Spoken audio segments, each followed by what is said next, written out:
مع الله في لألآت النجوم وحبك الغيوم وضوء القمر نحمده ونصلي على رسوله الكريم اما بعد بسم اللہ الرحمن الرحیم۔ معزز خواتین و حضرات، السلام علیکم ورحمۃ اللہ وبرکاتہ۔ میں آپ کی خدمت میں حاضر ہوں پروگرام سنہری باتوں کے ساتھ، اور آج کی مجلس میں دن اور رات میں جو سنت موقدہ ہیں ان کے پڑھنے کی فضیلت کیا ہے اور ان کی تعداد کتنی ہے، اور ان سنت موقدہ میں سے کس کے متعلق رسول اللہ صلی اللہ علیہ وسلم کا کیا ارشاد ہے۔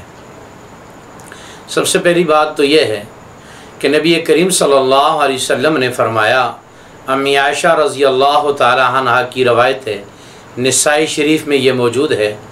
امی عائشہ رضی اللہ تعالی عنہ فرماتی ہیں کہ نبی کریم صلی اللہ علیہ وسلم نے فرمایا، جو آدمی 12 رکعات سنت موقدہ کی پابندی کرے گا، اللہ رب العزت کی ذات اس کے لیے ان 12 رکعت کے بدلے روزانہ ایک جنت میں محل تیار فرماتے ہیں۔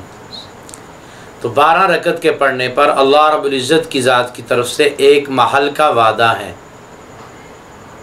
دوسری گزارش یہ ہے کہ ان کی تعداد بھی معلوم ہو گئی اور ان کی فضیلت بھی آ گئی کہ ان کی تعداد 12 ہے۔ اب یہ 12 کون کون سی ہیں؟ فجر میں 2 رکھتے ہیں فرائض سے پہلے، ظہر میں 6 رکھتے ہیں، 4 رکھتے فرائض سے پہلے ہیں اور 2 رکھتے فرض کے بعد ہیں، مغرب میں 2 رکھتے ہیں فرضوں کے بعد، اور عشاء میں بھی 2 رکھتے ہیں فرضوں کے بعد۔ یہ کل سنت موقدہ کی تعداد 12 رکعت ہوگی۔ ان میں سے نبی کریم صلی اللہ علیہ وسلم نے فجر کی سنتوں کی تاکید سب سے زیادہ بیان فرمائی ہے۔ نبی کریم صلی اللہ علیہ وسلم نے فرمایا، رکعتی الفجر خیر من الدنیا وما فیہا، فجر کی نماز سے پہلے جو 2 رکھتے ہیں جن کو سنت موقدہ کہا جاتا ہے، فرمایا کہ یہ اللہ کے ہاں دنیا اور دنیا میں جو کچھ ہے ان سب سے زیادہ اللہ کو محبوب ہیں۔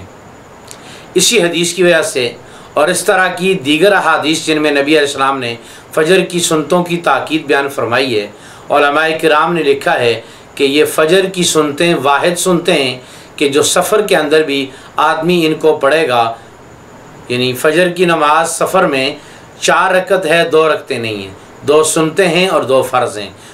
سفر کے اندر بھی سنتوں کی پابندی کرنی ہے فجر کی۔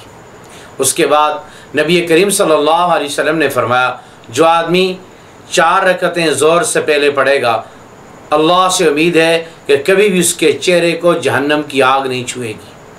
تو جو 4 رکعتیں ہیں ظہر کی نماز سے پہلے، ان کی بھی اتنی بڑی فضیلت ہے کہ ان کے اوپر بھی اللہ کا وعدہ ہے کہ اللہ رب العزت کی ذات اس آدمی پر جہنم کی آگ کو حرام کر دیتے ہیں۔ اور ایسے ہی 2 رکعتیں مغرب کی نماز کے بعد ہیں اور 2 رکعتیں عشاء کی نماز کے بعد ہیں۔ یہ بات یاد رکھ لیجئے، یہ وہ نماز ہے کہ جس کو سنت موقدہ کہتے ہیں، اور سنت موقدہ کا معنی یہ ہے کہ جن کو نبی کریم صلی اللہ علیہ وسلم نے کبھی چھوڑا نہیں ہے، ہمیشہ پڑھا ہے، اور اپنے عمل سے پڑھا بھی ہے اور اپنے قول سے ان کی تاکید بھی بیان فرمائی ہے، اس لیے ان کو سنت موقدہ کہتے ہیں۔ لہٰذا ان کے پڑھنے میں کبھی آدمی سستی نہ کرے۔ اور ایسے ہی یاد رکھ لیجئے فجر کی سنتوں کے حوالے سے کہ اگر ایک آدمی کی فجر کی سنتیں مسجد میں آیا ہے، جماعت کھڑی ہے، تو فجر کی سنتیں واحد سنتے ہیں کہ جن کے بارے میں واضح یہ مسئلہ موجود ہے کہ اگر جماعت کھڑی ہے اور نمازی کو یقین ہے کہ مجھے امام کے ساتھ تشہد مل جائے گی، تو ایسے آدمی کے لیے لازم ہے کہ وہ پہلے 2 رکعت نماز سنتیں پڑھ لے اور اس کے بعد فرضوں میں امام کے ساتھ شریک ہو جائے۔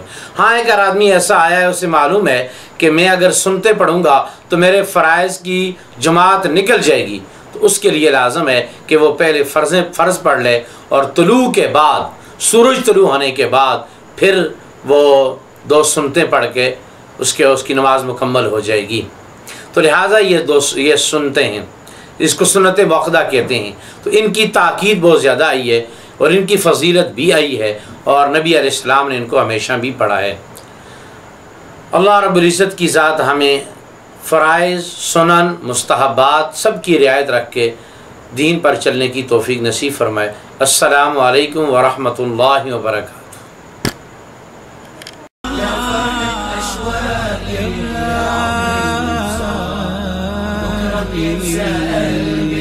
كل أيام الصعب